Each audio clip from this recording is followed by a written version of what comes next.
Item hashtag SCP-310. Object Class Safe.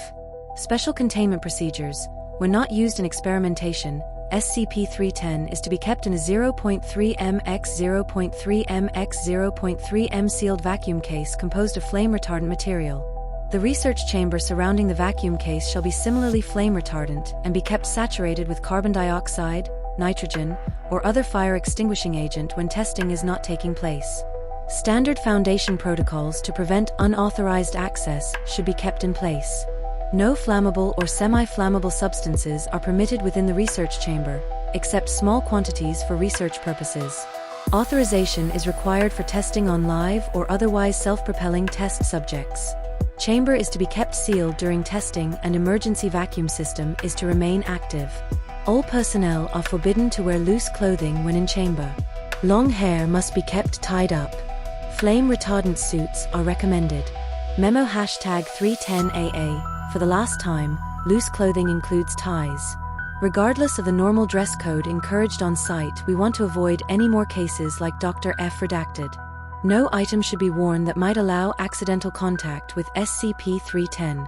Dr. John Drake. Any object which contacts SCP-310 is to remain in the chamber until fully consumed. Any item or clothing contacting SCP-310 is to be removed as expeditiously as possible while preventing further contact. Any limb or extremity contacting SCP-310 is to be removed immediately. Surgical tools including bone saws are to be kept on hand for this eventuality, as well as bolt cutters and power saws in case time factors prevent a more controlled amputation from being performed. Any Class D personnel contacting SCP-310 are to be immediately terminated. If exposure of SCP-310 to Class D personnel is part of test procedure, it is recommended that the test subject is restrained prior to exposure to prevent further accidental contact. The research chamber is to remain sealed until all objects exposed to SCP-310 are fully consumed. Therefore, it is recommended to limit size of test subjects to prevent lengthy lockdowns of research chamber. Description: SCP-310 is a 157 mm tall white candle, composed of apparently standard tallow. SCP-310 is an unmarked 33 mm diameter cylinder with tapered tip, out of which emerges 7 mm of wick.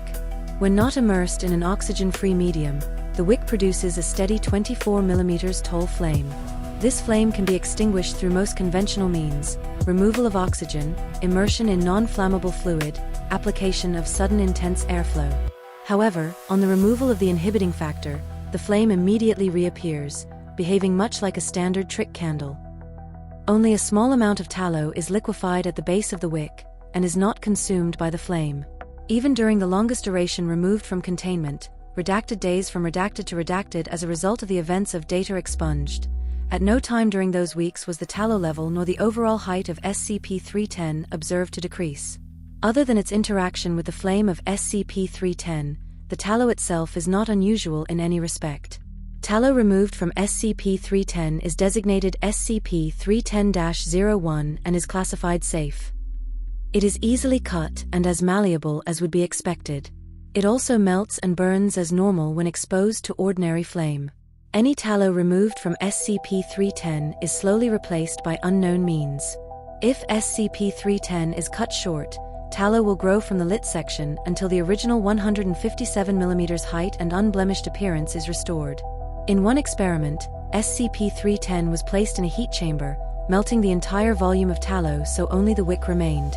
The flame remained lit even without fuel and gradually exuded tallow until its original state was restored. Any flammable or semi-flammable substance which comes into contact with SCP-310 becomes ignited with a slow-spreading fire. Unlike the flame of SCP-310, this fire cannot be extinguished by any known means other than exhausting its fuel supply. Experiments have shown that the fire will continue to burn even in a vacuum, underwater, in a nitrogen-saturated environment, under intense airflow, in a refrigerated environment, encased in a fire-retardant covering, or any combination of the above. Only total consumption of all flammable material in contact with the flames will result in them becoming extinguished. Any object ignited by SCP-310 are designated SCP-310-02 and are classified Euclid until fully consumed, whereupon they revert to safe classification. Therefore, in the case of accidental ignition, especially of personnel, separating the lit section from the rest of object as soon as possible is the only way to preserve the rest of the exposed object. SCP-310-02 objects are also capable of spreading to other flammable or semi-flammable objects, resulting in further SCP-310-02 type objects. The implications of such possibility for chain reaction are worrisome. Tests have shown that bodily contact with SCP-310 is similar to normal immolation, that is, highly painful and damaging. Damage is somewhat more extensive than that of normal flames, probably due to inability to extinguish and the unusually slow rate of spread of SCP-310-02. No unusual psychic or mimetic properties have been observed.